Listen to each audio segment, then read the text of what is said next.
በባህር ዳር መስመር ከፍተኛ ውጊያ ተቀስቅሷል።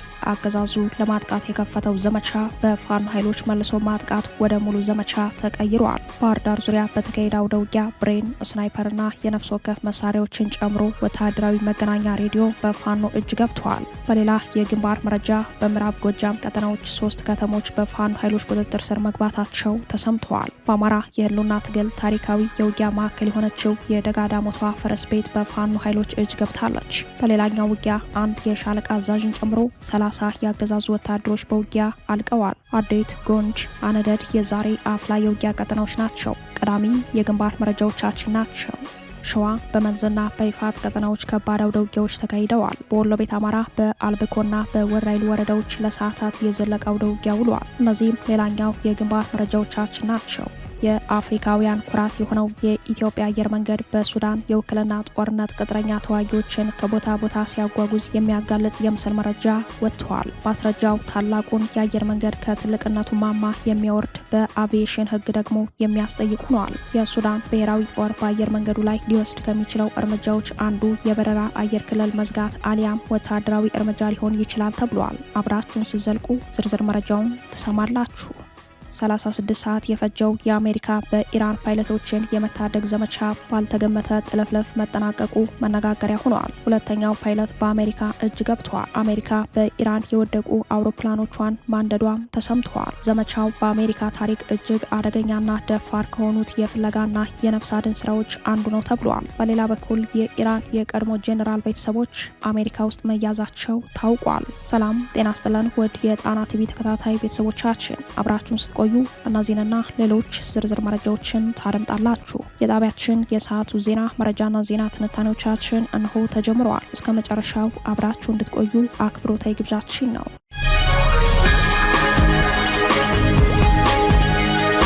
አንድ የሻለቃ አዛዥን ጨምሮ 30 ያገዛዙ ወታደሮች በውጊያ አልቀዋል። በባህር ዳር መስመር ከፍተኛ ውጊያ ተቀስቅሷል። በባህር ዳር ዙሪያ በተካሄደ አውደ ውጊያ ብሬን፣ ስናይፐርና የነፍስ ወከፍ መሳሪያዎችን ጨምሮ ወታደራዊ መገናኛ ሬዲዮ በፋኖ እጅ ገብተዋል። በምዕራብ ጎጃም ቀጠናዎች 3 ከተሞች በፋኖ ኃይሎች ቁጥጥር ስር መግባታቸው ተሰምተዋል። በፋኖ ኃይሎችና በአገዛዙ ጦር መካከል የሚካሄደው ትንቅንቅ ዛሬም በሰፊ አውድ ቀጥሏል። በምዕራብ ጎጃም አነደድ ወረዳ በተደረገ ውጊያ አንድ የሻለቃ አዛዥን ጨምሮ 30 ያገዛዙ ወታደሮች ሙሉ በሙሉ አልቀዋል። በአፋብን ቴዎድሮስ እዝ 206ኛ ኮር ስር የሚገኘው 34ኛ ክፍለ ጦር ትናንት በአነደድ ወረዳ ጃማና ታላቅ አምባ የሚገኙ የፋኖ አባላትን ለማፈን የተንቀሳቀሰ የአገዛዙ ሰራዊት ላይ ባደረጉት የተኩስ ልውውጥ 30 የአገዛዙ ወታደሮች በአውደ ውጊያ መገደላቸውን አረጋግጠዋል። በተጨማሪም በዚህ አውደ ውጊያ የአድማ ብተና አዛዡ እርምጃ ተወስዶበት መገናኛ ሬዲዮ ተማርኳል። የባሶ ሊበን ካድሬ የሚተማመንበት ሻለቃ ወርቋ አጃቢ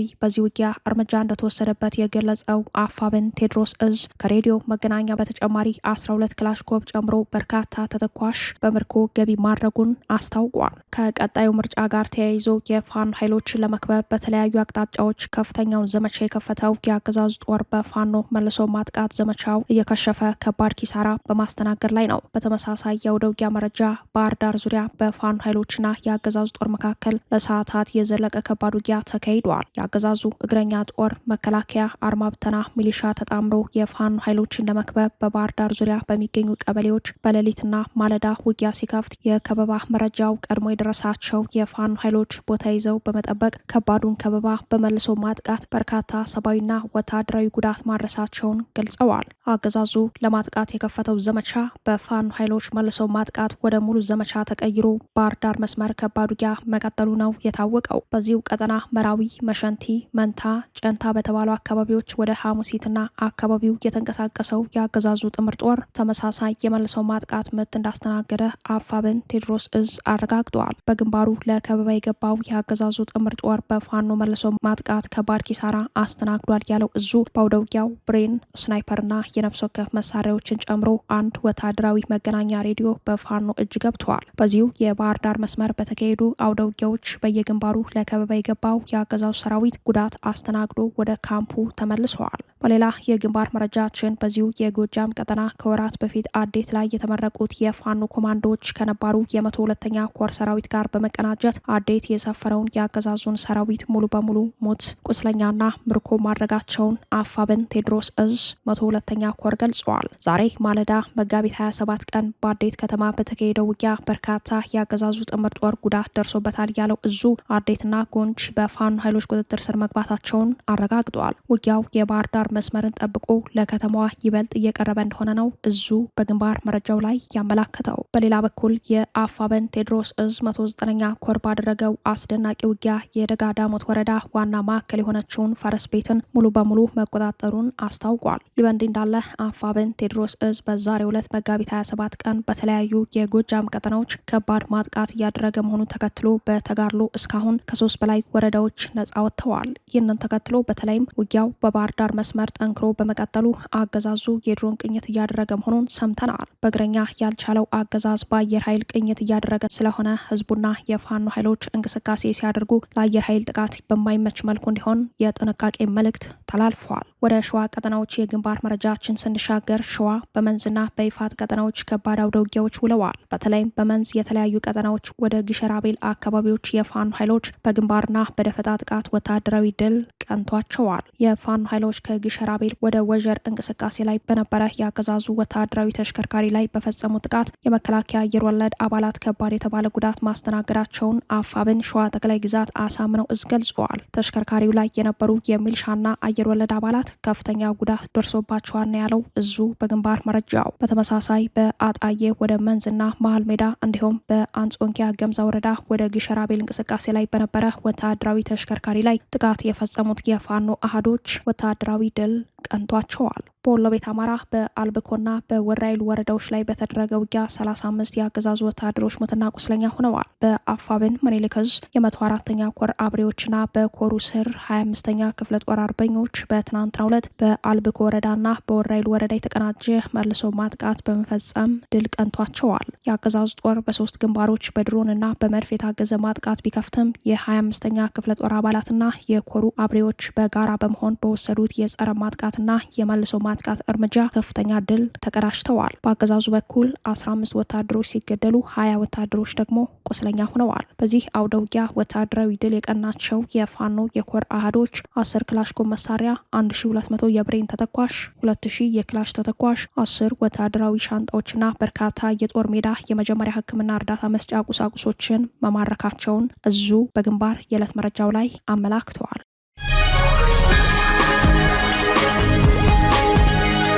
የአፍሪካውያን ኩራት የሆነው የኢትዮጵያ አየር መንገድ በሱዳን የውክልና ጦርነት ቅጥረኛ ተዋጊዎችን ከቦታ ቦታ ሲያጓጉዝ የሚያጋልጥ የምስል ማስረጃ ወጥቷል። ማስረጃው ታላቁን አየር መንገድ ከትልቅነቱ ማማ የሚያወርድ በአቪዬሽን ሕግ ደግሞ የሚያስጠይቅ ሆኗል። ከኢትዮጵያውያን አልፎ የአፍሪካውያን የኩራት ምንጭ የሆነው ኢትዮጵያን ኤርላይንስ ከትልቅነቱ ማማ ላይ ወርዶ አመድ ላይ ተንከባለለ የሚያሰኝ የምስል ማስረጃ ወጥቷል። ይህ በምስሉ ላይ የምትመለከቱት የኢትዮጵያ አየር መንገድ በሱዳን የውክልና ጦርነት ውስጥ በተባበሩት አረብ ኤምሬቶችና የብልጽግናው አለቃ አብይ አህመድ የሚደገፈው የጀኔራል መሐመድ ሀምዳን ዳጋሎን ጦር ለመቀላቀል ከቻድ ወደ ሱዳን የሚጓዙ ቅጥረኛ ወታደሮችን ሲያመላልስ ይታያል። እነዚህ ቅጥረኛ ወታደሮች ከቻድ ወደ ሱዳን ድንበር በኢትዮጵያ አየር መንገድ ሲመላለሱ የገንዘብ ደጋፊዋ የተባበሩት አረብ ኤምሬቶች የሎጂስቲክ መስመር አስተላላፊው የሰው ኃይል ስምሪቱን በአየር መንገዱ የሚያንቀሳቅሰው ደግሞ የብልጽግናው አገዛዝ እንደሆነ ተጨማሪ ማስረጃ ለዓለም አቀፍ ማህበረሰብ ቀርበዋል። የጉዳዩ ተከታታዮች እንደሚሉት የስታር አሊያንስ አባልና በአፍሪካ ቀዳሚው አየር መንገድ የሆነው የኢትዮጵያ አየር መንገድ አብዛኞቹ የአፍሪካ ሀገራት በቅኝ ግዛት ስር ያሉ የተቋቋመ የአፍሪካ ሀገራት የነጻነት ተምሳሌት ነው። ሱዳን በቅኝ ግዛት ስር ያለች የተቋቋመ አንጋፋ ተቋም ዛሬ ሱዳን በውክልና ጦርነት ስትታመስ ቅጥረኛ ወታደሮችን የሚያመላልሱ ነው መገኘቱ የተቋሙን ታሪካዊ እሴት የሚያዋርድ ነው ይላሉ። ሱዳን ከእንግሊዝ ነጻነቷን ያገኘችው እንደ አውሮፓውያኑ የዘመን ቀመር በ1956 ሲሆን በአንጻሩ የኢትዮጵያ አየር መንገድ የተቋቋመው በ1945 ዓ.ም እንደሆነ የሚያስታውሱ አስተያየት ሰጪዎች ይህን የነጻነት ተምሳሌት የሆነ ተቋም ከታሪካዊ እሴቱ በተቃራኒ እንዲሰለፍ ያደረገው የብልጽግናው አለቃ ጦረኛ ፖሊሲ እንደሆነ ይሞግታሉ።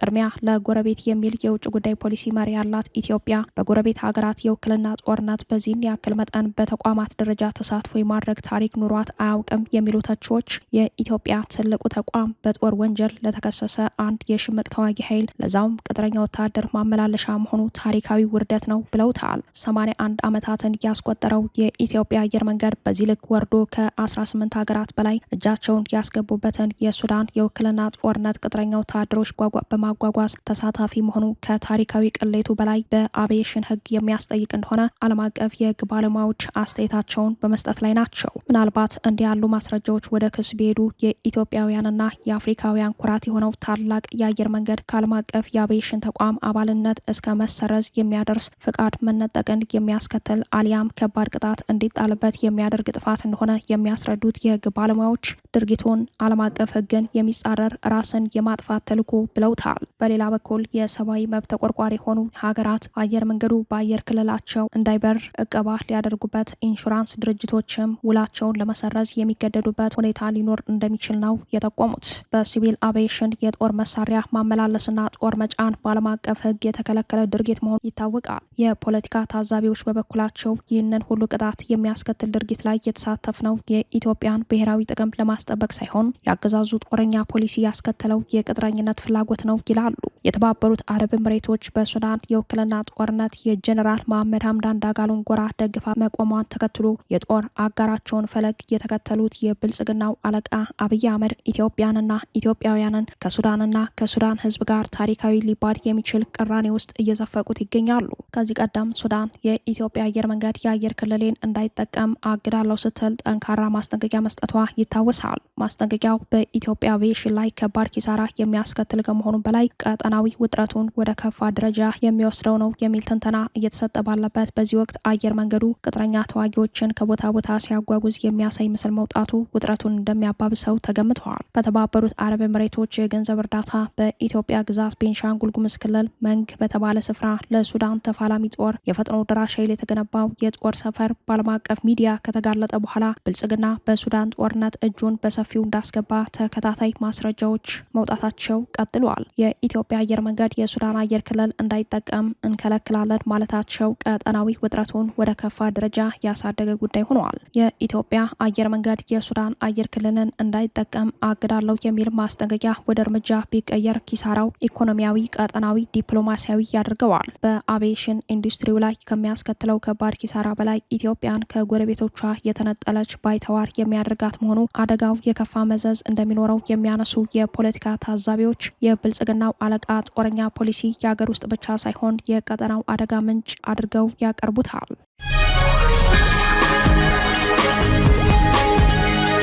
ሳውዲ አረቢያ ያልተጠበቀ ውሳኔ ማሳለፏ ተሰምተዋል። ሀገሪቱ ሶማሊያ ላይ እየተገለባበጠች ነው። የእስራኤል ሶማሌላንድ እውቅናን ተከትሎ ከሀርጌሳ ወደ ሞቃዲሾ ዘንብላ ወታደራዊ ስምምነት የፈረመችው ሳውዲ ወደ ሀርጌሳ ተመልሳ ሌላ ውሳኔ ማሳለፏ የቀጠናውን ኃይል አስተላለፍ ቅጥ ማጣት አመላክተዋል። የእስራኤል ሶማሌላንድ እውቅናን ተከትሎ ከሶማሊያ ጋር የወታደራዊ ትብብር ስምምነት የፈረመችው ሳውዲ አረቢያ አሁን ከሶማሌላንድ ጋር ለመስራት መወሰኗ ተሰምተዋል። ሳውዲ አረቢያ የሆርሙዝ ሰርጥን መዝጋት የኢኮኖሚ ተጽዕኖ አስገድዷት ወደዚህ እቅድና ውሳኔ መግባቷን ለጉዳዩ የቀረቡ ምንጮች ጠቁመዋል። ሳውዲ የወደብ አማራጮቿን ለማብዛት በወጣችው እቅድ ላይ በርበራን አካታለች።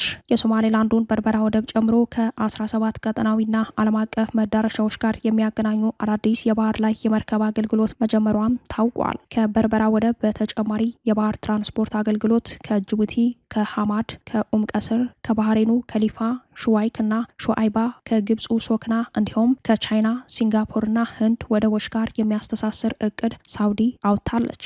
የሳውዲ የወደቦች ባለስልጣን እቅድ ይፋ ያደረገው የባህር ትራንስፖርት አገልግሎቱን የሳውዲ መንግስት በቪዥን 2030 መርሃ ግብሩ መሰረት በማድረግ መሆኑን ባለስልጣኑ መግለጻቸው ተጠቁመዋል። እቅዱ ሀገሪቱን የዓለም አቀፍ የሎጂስቲክ ማዕከል ለማድረግ የተያዘ እቅድ አካል መሆኑን ታውቋል። የባህር የትራንስፖርቱ የካርጎ ጭነት ትራንስፖርት ለማሻሻል የአቅርቦት ሰንሰለቶችን ጫና ለመቀነስና ለላኪዎችና አስመጪዎች የተሻለ አማራጭ እንዲያገኙ ያስችላል። በሳውዲ እቅድ ውስጥ በርበራ መካተቷ ሳውዲ ለሶማሊያ አንድነት ከፈረመችው የትብብር ስምምነት ጋር የሚጋጭ ነው። ሳውዲ ከሞቃዲሾ ሌሎች የሶማሊያ ወደቦች ይልቅ ወደ ተገንጣይዋ ግዛት የዞረችው በኢኮኖሚ ጫና ነው። 36 ሰዓት የፈጀው የአሜሪካ በኢራን ፓይለቶችን የመታደግ ዘመቻ ባልተገመተ ጥልፍልፍ መጠናቀቁ መነጋገሪያ ሆኗል። ሁለተኛው ፓይለት አሜሪካ እጅ ገብተዋል። አሜሪካ በኢራን የወደቁ አውሮፕላኖቿን ማንደዷም ተሰምተዋል። በሌላ በኩል የኢራን የቀድሞ ጄኔራል ቤተሰቦች አሜሪካ ውስጥ መያዛቸው ታውቋል። 36 ሰዓት የፈጀው የአሜሪካ በኢራን ፓይለቶችን የመታደግ ዘመቻ ባልተገመተ ጥልፍልፍ መጠናቀቁ ሌላኛው የጦርነቱ ትኩረት ሳቢ ጉዳይ ሆኗል። የአሜሪካ ልዩ ኮማንዶ ኃይል በኢራን የወደቁትን 2 የጦር አውሮፕላኖች ከኢራን ማስወጣቱን ኒውዮርክ ታይምስ ዘግቧል። ጉዳዩን ዓለም በመገረም እየተከታተለው ነው። አሜሪካ ብሔራዊ ውርደቷን በነፍስ አድን ተልዕኮ ስኬት ለመጋረድ ከፖለቲከኛ እስከ ሚዲያ ከፍተኛ ርብርብ በማድረግ ላይ ነች። የአሜሪካ ጦር አርብ ዕለት በኢራን ጦር ተመቶ የወደቀውን F-13E የጦር ጀት አብራሪና የመሳሪያ ባለሙያን ለመታደግ ኮማንዶ ወደ ኢራን መግባቱ ይታወሳል። አሜሪካ የጦር አብራሪዎቿን ለመታደግ የላከችው ቡድን አካል የሆኑ 2 የትራንስፖርት አውሮፕላኖችም አደጋ ውስጥ ገብተዋል። ዘመናዊ የስልቴዝ ቴክኖሎጂና የረቀቀ የግንኙነት መሳሪያ ያላቸው እነዚህ አውሮፕላኖችና ቴክኖሎጂው በኢራን እስላሚክ አብዮት ዘብ እጅ የመውደቃቸው እድል የሰፋ መሆኑን ከግምት ውስጥ በማስገባት የአሜሪካ ጦር አውሮፕላኖቹን ማውደም መምረጡ ዘገባው አመላክቷል። የአሜሪካ ጦር ኮማንደሮች አንድዳችሁ ውጡ የሚል ትዕዛዝ ማስተላለፋቸውን ተከትሎ 3 አውሮፕላኖች በዘመቻው የተሳተፉ ኃይሎችን ከጫኑ በኋላ ጉዳት የደረሰባቸው አውሮፕላኖች ላይ ፈንጂ በማጥመድ አጋይተው ወጥተዋል። ይህም ውዱ የአሜሪካ ወታደራዊ ቴክኖሎጂ በኢራን እጅ እንዳይገባ አድርጓል። F-15E ተመቶ ሊወድቅ የቻለው ኢራን አዲስ በታጠቀችው የአየር መከላከያ ስርዓት መሆኑ ተሰምቷል። በጉዳዩ ላይ የፔንታጎን ምንጮች የጦር አውሮፕላኑ የወደቀበት ምክንያት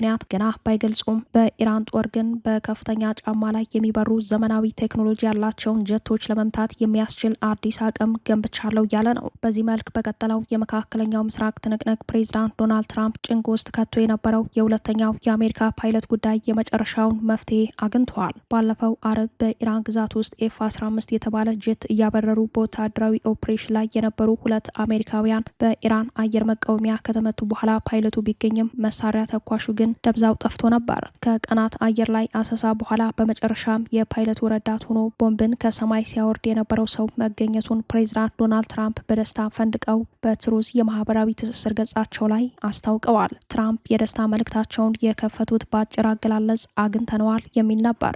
ዘመቻው በአሜሪካ ታሪክ እጅግ አደገኛና ደፋር ከሆኑት የፍለጋና የነፍስ አድን ስራዎች አንዱ እንደሆነ ገልጸዋል። እንደ አልጀዚራ ዘገባ የአየር ኃይል መኮንኑና ከኢራን ግዛት ውስጥ ለማውጣት በተደረገው ዘመቻ ከባድ የተኩስ ልውውጥ ተካሂዷል። በዘመቻው ላይ በደርዘን የሚቆጠሩ የጦር አውሮፕላኖች ተሳትፈዋል። የተረፈው መኮንን የኮሎኔል ማዕረግ ያለው መሆኑ የተገለጸ ሲሆን በአሁኑ ወቅት ጉዳት ቢደርስበትም ከኢራን ግዛት ወጥቶ ደህንነቱ በተጠበቀ ቦታ ላይ ይገኛል። ባለፈው አርብ የኢራን ጦር የአሜሪካ F-15 የጦር ጀት መቶ በጣለበት ወቅት 2 አብራሪዎች በፓራሹት ዘለው መውጣታቸው ይታወሳል። አንደኛው ወዲያውኑ ሲገኝ፣ ሁለተኛው ግን ደብዛው ጠፍቶ ነበር። የኢራን መንግስት አብራሪውን በቁጥጥር ስር ለሚያውል አካል የ50,000 ፓውንድ ሽልማት እንደሚሰጥ ማስታወቁን ተከትሎ በአሜሪካ ልዩ የነፍስ አድን ኃይሎችና ሽልማቱን በሚፈልጉ ታጣቂ የኢራን ዘላኖች መካከል ከፍተኛ የፍለጋ ፍክክር ተካሂዶ ነበር። አብራሪው በተገኘበት ደህዳሻት በተሰኘ የኢራን ግዛት አካባቢ በሌሊት የአየር ጥቃቶች መፈጸማቸው ተዘግቧል። ይህም የነፍስ አድን ዘመቻውን ስኬታማ ለማድረግ የተወሰደ እርምጃ እንደሆነ ይታመናል።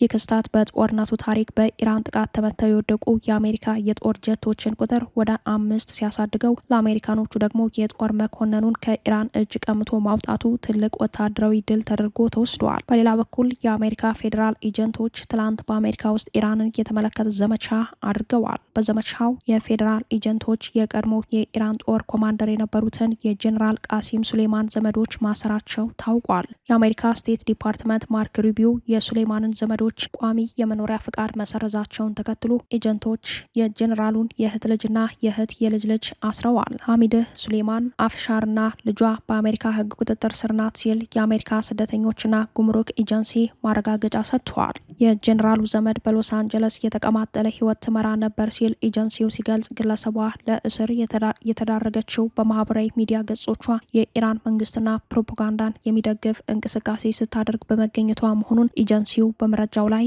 አብራርተዋል። የጀነራሉ እህት ልጅ ባለቤት ደግሞ ወደ አሜሪካ እንዳይገባ ታግዷል። ሪቪው ስለ ግለሰቧ በትዊተር ገጻቸው ባሰፈሩት መልእክት የጀነራሉ ዘመድ ኢራን በአሜሪካ ላይ በምታደርሰው ጥቃት አሜሪካ ውስጥ ቁጭ ብላ የምትደሰትና የምታስተጋባ ነበረች ተብሏል። አሜሪካን ታላቋ ሰይጣን እያለች ትጠራ ነበር ብለዋል።